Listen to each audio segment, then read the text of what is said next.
G'day everyone, it's Maydad here coming at you live from Bondi Beach, Sydney, Australia. Now I know you haven't seen me for 2 weeks because I've been off in New Zealand, traveling and visiting my brother, spending time with his family and having an amazing time where I got a chance to catch up with friends, family, and do a lot of bushwalking, go up different mountains, have a lot of swims at the Blue Lake, Lake Okariki, just having an amazing time. It's actually probably one of the best holidays I've ever had. But welcome to tonight's show. As I said, I'm coming at you live from Bondi Beach, Sydney, Australia. And tonight we've got a special guest, a former Bondi local who will always be remembered as a Bondi legend, former pro surfer and good friend, Richard Cram. Welcome to today's show, Richard. How are you doing? Good, thanks, mate. Ed, thanks very much for the intro, mate. I like to be remembered for my association with Bondi. I grew up there from basically from kindergarten through the end of high school and then on into my early 30s. So I spent a lot of time with Bondi. Can you remember can you share with us what primary school you went to and what high school you went to? Okay, so I went to, firstly, it was a St. Anne's Catholic school. That's on Blair Street. Yep. And that's, I think it's Redlands now. So yeah, that's the type of just a classic little Catholic school. Then I went to Bondi Public, and then I went to Sydney Boys, and it was a good journey. In amongst that, though, I spent a couple of years in New Zealand. All right. Spent 2 years in New Zealand, which is really cool. Auckland. Oh, okay. Yeah. See, I just got back from the North Island, Rotorua, where my brother lives. Yeah. And that's a beautiful area. It smells a bit because it's got a lot of geysers there and sulfur activity. Yeah. But it's such a beautiful area. The culture, the Māori culture there, just the scenery. It's absolutely amazing. Yeah, it's a beautiful place, New Zealand. It's so different to here. With Australia, like if you go up and down the eastern seaboard, say from Bells all the way through to Byron, it's very similar. Okay, like the lifestyle is very similar, the environment's type of similar too, and you go to New Zealand and it's like such contrast, so lush, so green. Mm. It's a beautiful place. Yeah, look, I had an amazing time. I loved it there. As I said, my brother lives there. He's been there for quite some time. And I actually lived there 25 years ago. I migrated to New Zealand in 1999. And Yeah. I ran my own gym. I was there for about 4.5 years and then I came back. But it's good to be back. Can you tell us a little bit about growing up and going to high school in Bondi? What was it like? Some memorable moments and what you guys got up to? Well, mate, Ed, it's type of it's interesting to reflect back because it's a different time. It's not so much the place. Okay, you know what I mean? It was just a different time, and basically it's a different world. So what I remember a lot about when I was a kid is I'd be 5 or 6 years old and you'd wander. You know what I mean? You could wander to a friend's place. It could be a kilometre away, a couple of kilometres away. You'd cruise around to the rocks and you're in kindergarten or first class, you know what I mean, that young, and you're going exploring rocks around South Bondi Headland, down Benbuckler, and, just top of space. Physically, I remember Bondi used to look harder. It's softer now. It's a nicer environment to grow up in, actually. I remember when I was a kid, it was very cement. There was hardly any trees. It was cement everywhere. You know what I mean? It's like trees were almost a burden. They got rid of them all. Yeah, it was good though. I enjoyed it. I had a lot. I've got some of my best friends from right back when. Amazing, amazing memories. And obviously, you said you went to Sydney High, didn't you? You didn't. Some of the other guys I interviewed and spoke to before, I know Shane Horan went to Dover Heights High School and Bondi Beach Public School, and that's the school I went to. I also went to the same Yeah, high there you school. go. But yeah, some amazing memories he was talking about. Was he one of the guys you grew up with in Bondi? Shane, yeah, he was. He lived at Bronte in my early years, maybe through like the first half of high school, like up until like year 10, 11, what's that, 13, 14? Don't know exactly what there, but he is from Bronte. And, you know, back in the day, like Bronte seemed like a long way away. So there's this kid that I used to hear about that from the next beach, a couple of beaches south, and he is a ripper, right? Yeah. And I heard about him. And so there's a little bit of a competitive edge right from the word go, Yeah. you know? And so, yeah, it's type of, I think that it's good. competitive, I think that competitive edge is still going on now. If you're from Bronte, you're from Bonnie, from Bondi, you're Bondi. But he did say that in his interview for the first few years he was living in Bronte, and then his mum found a nice place in Lamrock Avenue, and they lived there. And Yeah, yeah, yeah, no, type of, I remember Shane a lot. I wasn't super close to Shane when I was a kid. He was part of the Hill gang, and I was part of the third ramp. okay, That's, you know, that's an, it was funny, you know, we'd had distinct areas. There was the Hill crew. Now that's like basically straight across from Lamrock over to the park. You yeah, got those first couple of trees there, those first couple of pines. yep, Well, that was like the Hill crew, and Shane was part of that crew. And then you had the Rocks crew. Now that's straight down onto the first ramp, and there's yep, all the older guys used to hang down there. yep, And then you had second ramp, which is more like, it seemed like I remember that type of like more Rush Cutters Bay type of crew. right, And they had third ramp, which was myself and Sloth and a bunch of other guys. And we're mostly from like middle of Bondi to North Bondi. Okay. right. So, yeah. And so, you know, we didn't, it's type of funny when you got back in the day, you'd have your like your little crew and you stayed within your crew. And so I didn't hang with Shane that much when I was a kid. Mm. Yeah. Speaking of sloth, I was talking to Will because I interviewed Will Webber. Yeah, You know Will well, Greg I Webber's do. younger brother. We went to school together, and we were talking about this particular day that Sloth was out in the water with yourself and Ann Corrigan, and it must have been about Bondi was about 8 foot, Yeah, and the waves were like there was a big right-hander coming out from South Bondi, and I'd never really seen you surf before. And I was saying to Will in this interview that Ant was just roller coasting down the line in his red and yellow board, yeah, just, in his yellow wetsuit and just carving it up. And Sloth was just ripping it up. He was so powerful. yeah. There was a particular moment I remember well when Sloth snapped his ankle on the shorey. Right. He hurt his ankle and we had to go Yeah, down I and remember help. that. I had to help him bring him to the car and they took him to hospital or something like that. But this particular day when you guys were out there, it was really hard to pull big maneuvers off because it was just a fast line. Yeah, You get some cover and it's hard to come out. And it was just a couple of maneuvers and that was it because the wave was so fast. But this particular wave that I remember you on, I'll never forget it.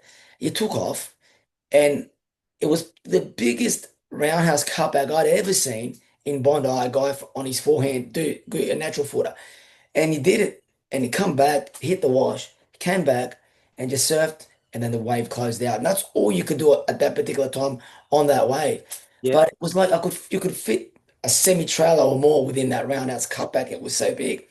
And it was a distinct moment that I remember because I remember a couple of years later when the P Pro was on and Barton Lynch was on his backhand and he did a round out cutback and that reminded me of your one and he did it. It was really huge turn when I hit the wash and came back and it was just beautiful to watch. yeah, And I remember sharing that with Will on our live Zoom and he said, yeah, I remember some of those times, watching Kramer. I didn't really know surfing until I seen these guys and like now I know why they call him Krabby, why people think that's how good he is. yeah. Oh, that's cool. No, it's really, you know, I've had a, I've had a lot of recognition for my surfing over the years,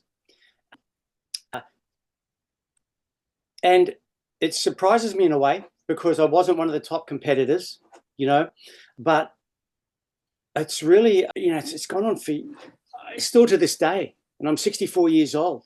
And say you should, if you don't mind me butting in, you say you should. I mean, like I said, as a grommet growing up and watching guys like you and like Sloth, George Wales, Dean Cook, there's so many guys I could name, and it's guys a bit older, like we talked about Bill Power, Gunnar Kitzler, God bless Davo. him. David was my age, but he was always ripping it up, Yeah, milking he's always whatever he ripping can it up. get out of the wave.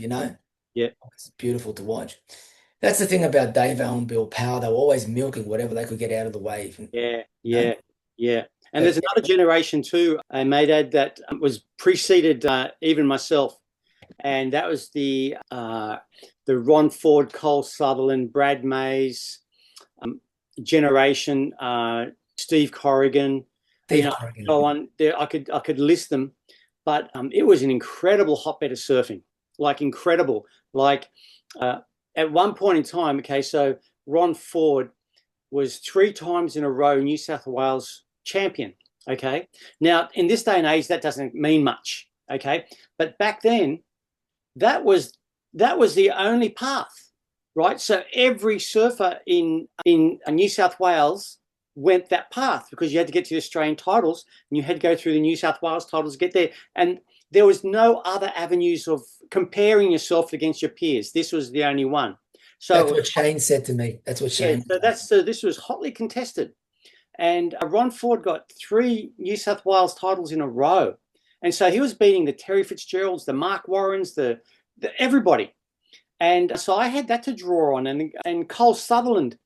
At one point in time, Cole may have been one of the best goofy footers in the world. He was just incredible, smooth, precise, sharp. And then there's Steve Corrigan, who I drew a lot of my surfing, part of my surfing DNA is watching him surf.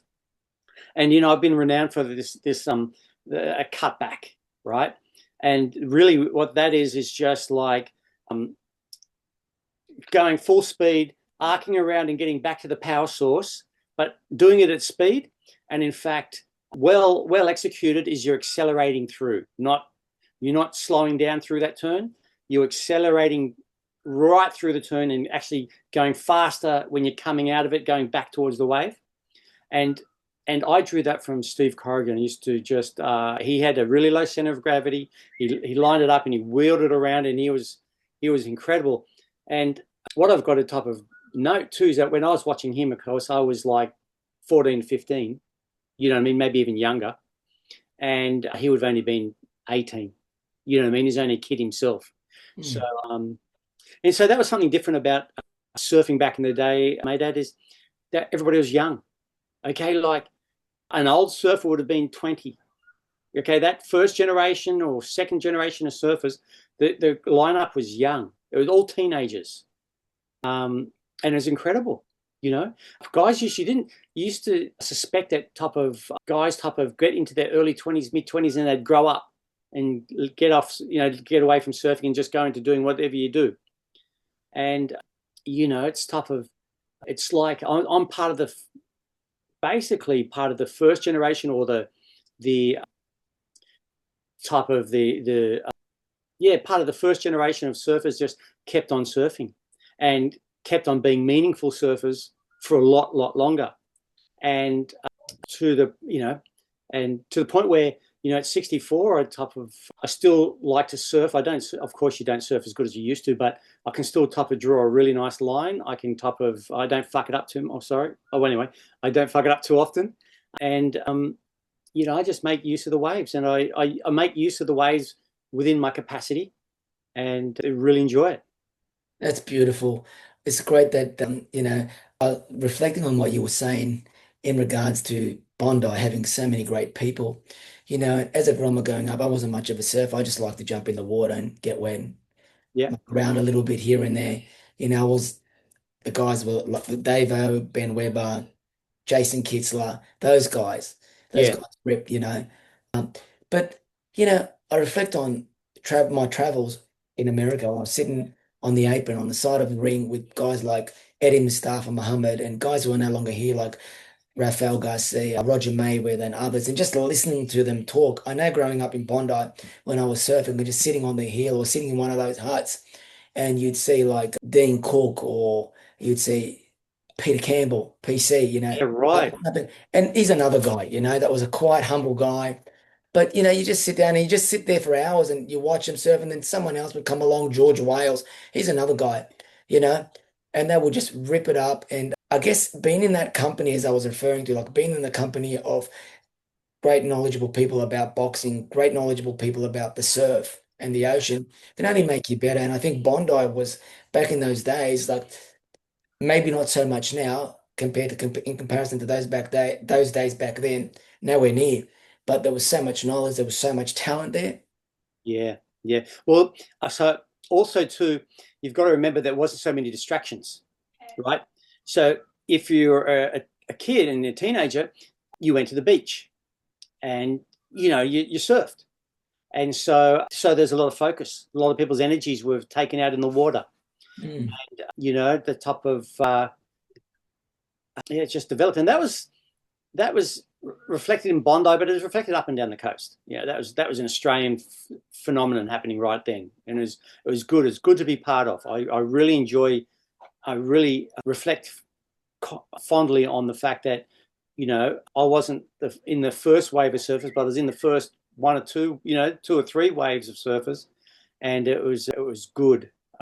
It was great to be a part of it, and we were type of in society where we looked down on. Surfers were a problem, like the surf bum, right? You don't do anything but go surfing, and they were a bit looked down on. In fact, in my wife, her dad was a mechanic, and I started dating her when I was 16 and she was 15, and we got together, and he was horrified. She brought home a surfer. Having said that, he did live at the beach, right? So is that, what I mean? It's his fault if he didn't want to surf it, rock up at the front door. But no, it's type of as good It's as good. interesting you say that people have a view of boxers in the same way. And it's just, I'm talking about from boxers' point of view, like, it's justifiable sometimes, there is a lot of funny characters, but I guess growing up in Bondi, I'm looking back where in the surf culture, we used to go out a lot. They used to drink, they used to smoke bongs and carry on. And were you part of that ITN crew, or that didn't come about until later on? No, I was part of that ITN crew, and that was a lot of fun, and that had a lot of energy too. That was a great group of surfers, Yeah, Dave Gilgil. and a great group of characters too. Yeah, Like a lot of characters. The Webbers are characters. yeah, every single one of them. Mate, Spot Anderson. yeah, Spot Anderson for sure. And we had Bradley Stubbs as coach, one of the coaches we had. You know what I mean? The coach whisperer was our coach, Yeah. and so it was. Yeah, there was a lot of really good energy and a lot of good surfing and a lot of good fun times. And just within that group, and this is the thing, Isabel, that's what I love about interviewing guys like you, guys like Shane Horan, even Will, even, but little younger than you, the the level of surfing back then, just within that group itself. I mean, if you went to Queenscliff, if you went to Avoca or something, there was guys that were top level up there, but there was a group of them. Like if you went to Cronulla, there was guys like Richard Dogmarsh, Greeny, there was Oki, there was so many other surfers around there. But just in Bondi, there was just a group of like world top level surfers. If they weren't world class, they were a little bit below. They're just pushing on cadets like Davo and that about to turn pro or something like that. You Yeah, know? yeah, yeah. It was, and there was, one of the reasons too. There wasn't that many distractions. It was like basically when we were kids, there's surfing, and there's football, and there's tennis, but that was a little bit more structured, and so it was not so appealing to a lot of people. And Bondi wasn't really a tennis town. A bit of golf, but seemed like a bit more for older crew. You know what I mean? Younger crew didn't pick up on it.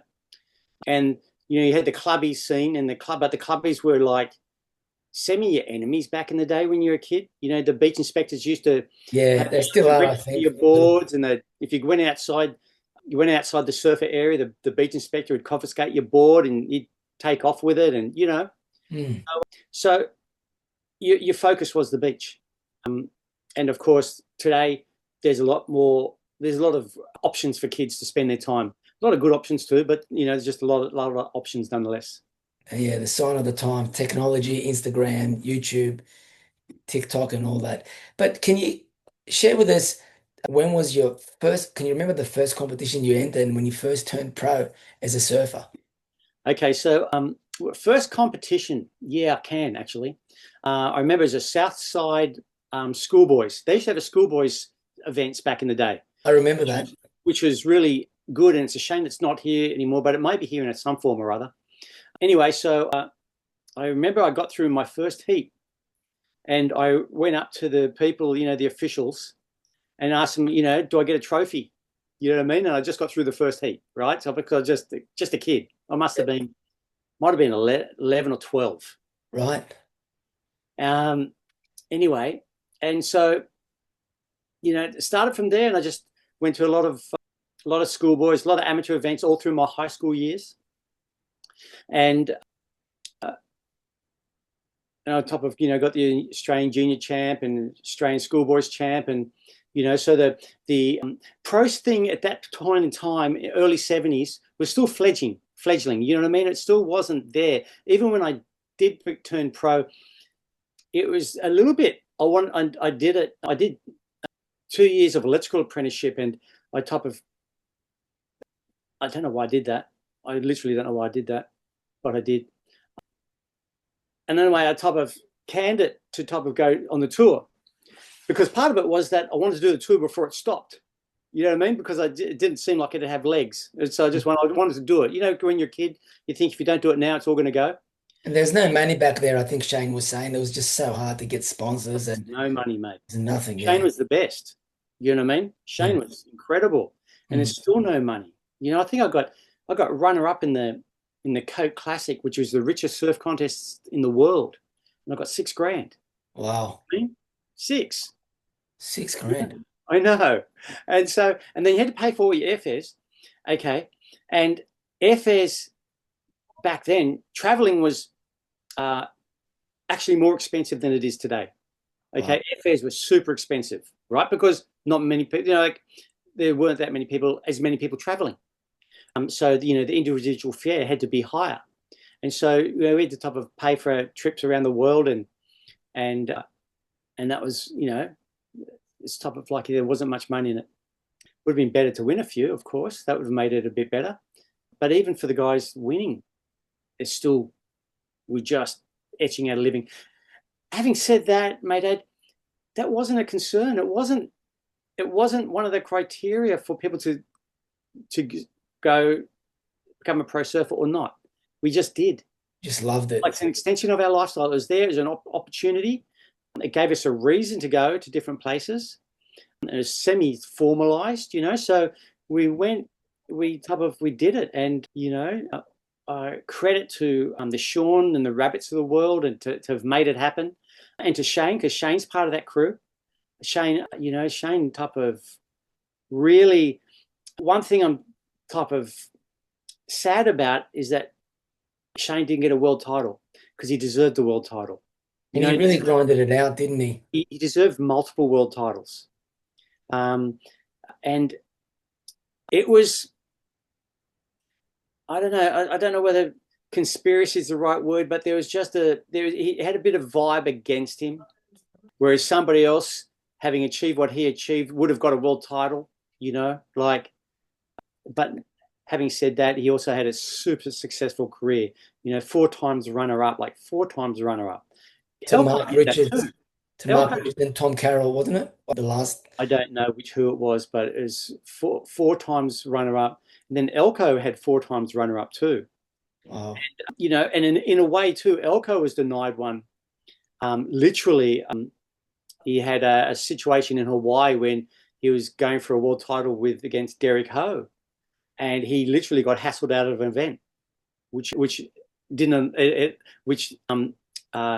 stopped him from moving forward in a heat, which would have got him the world title. Wow. So, and that was it was uncool, but it's just part of the environment back then. So cruel, isn't it? When you think about that, like people like Shane, because I was just saying that he really grinded it out. He was telling me about not only there was no money in it, but like he turned pro and he was forced to not continue as a pro because he was too young to go on tour or something like that, and he was forced to like drop his ratings and just wait until he could turn pro, and then he turned pro, and then obviously coming runner-up for 4 years against Mark Richards. And I think, we talked about his memorable moments, and that was really amazing. That backhand 360 at the Huntington Beach when he was in the final. I think it was Sean Thompson. He was Yeah, serving. yeah. Can you share some moments? What was one of your greatest moments? Okay, so this is interesting. Okay, and this is a moment in the very essence of the word, in the phrase. Okay, so Bell's 81, right? I was staying in a place called Torquay, and the front bay which Torquay is on doesn't get much surf. It's basically always flat, like it's a bay. Okay, and the waves are over that Bell's just like at the back beach, Anyway, I woke up this one morning, and the bay was 4 foot, 5 foot. Okay. And I was kind of like, okay, fuck, it's on today. I don't know what's going to happen. And I get down to Bell's, and it's 15 to 18 foot, Wow. offshore, sunny, and just classic. Now, I've never surfed anything over 10 foot, 8 to 10 foot. I've never surfed anything in that. I didn't have a board. I just had little boards, right? I had to borrow a board. I had to find one. I had to find somebody to lend me a board, okay? And so there's no feeling on the equipment I had. There's no feeling at all. I just had to take what I could get. And and this event has been gone down as the best Bells ever, and still to this day, the most memorable day in the history of Bells Beach contest, where nature took center stage.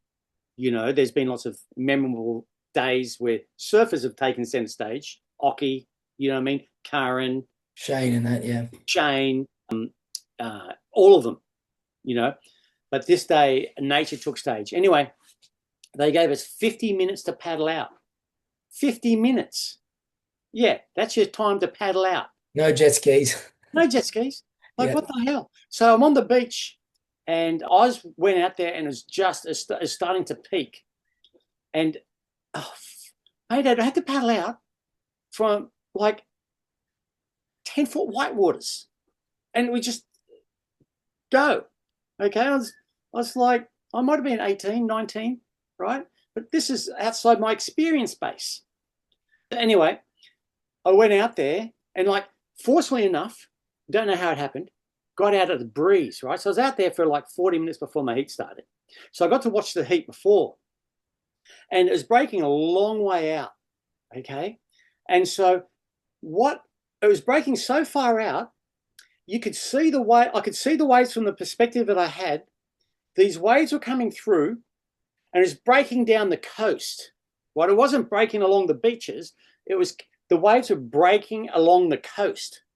Okay, and there's these right-handers coming in 100-meter, 200-meter, 500-meter sections, and it's coming from 20 kilometers away. And I'm just watching this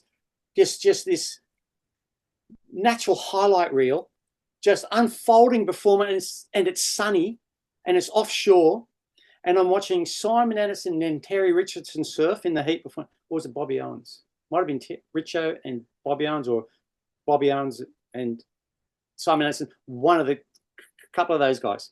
Right. And anyway, so I started surfing against this guy named Mark Price from South Africa, and he's a good surfer, and he had a bit of experience in Hawaii, so I was, a little bit top of a bit of an underdog situation. Anyway, about 3 or 4 have come through, and I've got whoa, you know what I mean? Like, it's just too much. And so I said to myself, like, I'm going to go the next one. I've got to go. If I don't go, I'm not going to get any. So I've just got to go. Okay. And this wave come through. I've turned around and paddled for it, and I've taken off. and this thing's just huge, okay? And I'm going down the face, and fortunately, the board didn't wig out at me or anything like that. It just held its line. All I did is go straight. Basically went on an angle in. There's no surfing. It's just the size of the wave. And I was just going down the face, and I remember looking up, and it looked like it was like a out of body experience, because it looked like I was watching a movie of this thing just pitching down, above me and going down the line. And it's just like, fuck, okay. And it nailed it, and I got nailed and stuff like that. But I'd broken it. I'd got one, and so I got out there and I got through the heat. Okay, I got a couple more, and got into the groove. But it's a highlight to have been part of an event that's had 50 years history, to be part of the best day ever. You know what I mean? So that was a highlight, mate. Amazing. Sometimes when you speak to people about highlights, they talk about winning great competitions and all that. And sometimes it's just having a great serve or experiencing moments like you. I am going to share something in relations to that. When I look back at my travels in boxing and that, and the people I met, I think the biggest highlight was being able to sit on the side of the ring and just talk to some of the greatest minds, because those conversations really influence life today and the way I see things, and in my own map of the world. And I think all these experiences, wherever you go, whether you're a surfer, whether you're a soccer player, rugby player, boxer, whatever you do, they really do influence your vision, influence the way that you perceive things and process things around you. And I still look back to these days on all the great people that I've been fortunate enough to meet that are no longer here, and some that are still here, how grateful I am for those experiences. Yeah. It's tough of you do learn a lot, and it's in the nuggets, mate. It's a little nugget here and there that just comes out, and it could be 5 or 6 words or 10 words long, and bang, it's like one of the 10 commandments, mate. It's narrowed it down to its simplest form, And Yeah. I remember one time, in an interview I read that Sean Thompson was saying that he was surfing J-Bay one time, and he felt like he was controlling the wave. He was so in sync that he was in the barrel, and he felt like he was controlling the wave, like he was almost dictating to the wave how fast it's going to go. Okay, and on listening to that, I mentioned that to somebody one time, actually in a podcast, and they top of a little bit distant. They did a little bit top of, you know what I mean? What the fuck does he think he's talking? You know what I mean? Mm. But when you're at that level and you're having such a performance, you are in control, and it's not obvious, but the dynamic of your energy and the environment's energy is co-conspiring to create situations that are working with you. Now, I saw a great example of Jack Robinson with this. He had this heat at the box about, it could be 5 years ago, 6 years ago, and there's the WSL at the box, and I think he was surfing against, I think, one of the best in the world. Anyway, where this is going is people box is a really hard wave, full intense, big pit, really hard, short. You got to know your stuff. And people have been struggling. The world's best surfers have been struggling all day. Some have got it sweet. A couple of others have got nailed. They're just getting through. He's a local there, but he's paddled out and in his heat, and he's got basically 2 10s straight away. Now, the waves hadn't been that good all day, right? Or the other surfers hadn't made it look as good.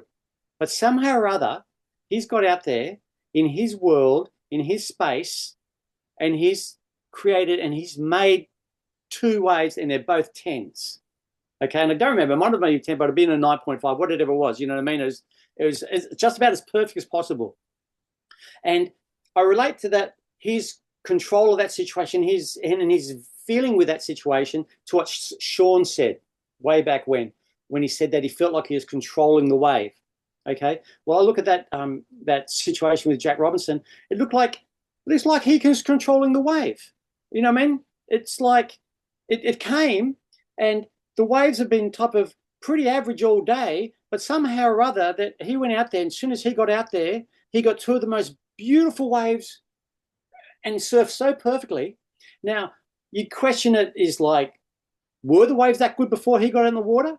You know what I mean? But just people weren't making it look as good as it is, right? But he had such flow and such connection that it just worked perfectly. And it's just like, and so that leads me to think that there's times in your career, and it could be just in your surfing life, not necessarily a career, but just in your surfing life, that, and I've experienced this to certain levels, is you can't make a mistake. You can do anything you want. That's incredible. As I'm sitting here listening to you share, I'm reflecting on some of my journey. It's allowing me to take nuggets home and reflect on my journey. And for a short while, it was actually 3 years that I left boxing because I had this diagnosed with this autoimmune disease, and I was recommended that I get into a sport that stopped me from cutting weight and allowing me to eat what I well and train and stuff like that and still be active. And I took competitive aerobics on board. I think he was still around Bondi at that time. It was in the early 90s. Aerobics, I was there. So RCM Health Runs was the big sponsor that I had at the time, and they had all the great champions and that. And I remember the first time I went out to Homebush. It was my first competition, the Reebok Aerobic Championships, and they moved, as soon as they moved out the black curtains, I'd run out.